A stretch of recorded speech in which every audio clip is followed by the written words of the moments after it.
One of the services that autoscale provides are custom signs. Unlike a printed sign, 3D signs really push your logo, your font, your slogan, whatever you're trying to promote. There's nothing like a big, bold 3D letter sign. Not only bold, but big. We can go as big as you want, anywhere from 3 inches to 30 feet. Let us know and we can help you design it. In this video, we're going to show you how we put the sign together just to kind of get your mind going so you could figure out or think up and design something that you want to use. So here, the first thing I want to do is I want to take out the pre-cut letters and we want to paint it. We use an acrylic paint, which is safe for people and animals. So this is a really good way to do it.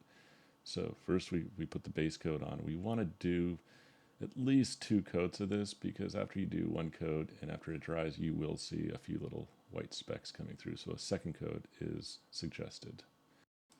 Next thing you want to do is you want to get some aluminum bar or wire or thick wire. This is a bar that I got from Home Depot. You can buy them at Amazon. You can buy it at McMaster-Carr. So what I'm doing is I'm pre-cutting these all at 2 inches. 2 inches I found is a good offset for a letter because it allows partial, at least a quarter to a half inch to go into the letter and the backboard of your sign. So after you've cut your little offset pins, you want to put them in your letters, and it's important, and it makes the sign look way more professional if you put all your pins in the same position on each letter, meaning that each pin is, let's say, 2 inches from the bottom of the font or 2 inches from the top of the font.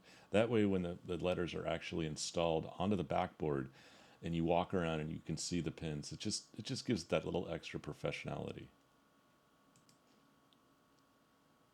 So once you have your pins all in place, you kind of want to go over them and make sure they're all, another thing is it's important that they're all straight up. I make a little jig that actually holds them so they're straight up once I glue them, which will be in their next step.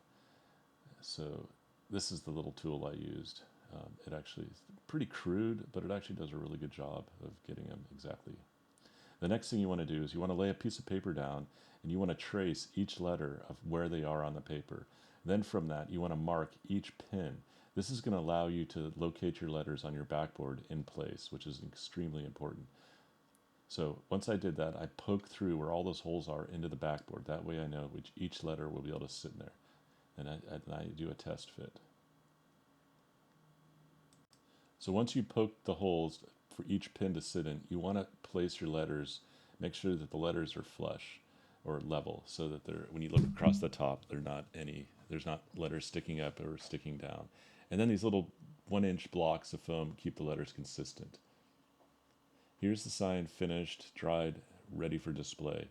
There's plenty of ways that you can put them on the wall. You can lean them, you can glue them to a wall, you can hang them like a picture. And here we are, a finished channel letter sign. Thank you for watching, and if you're interested in a sign, give us a call.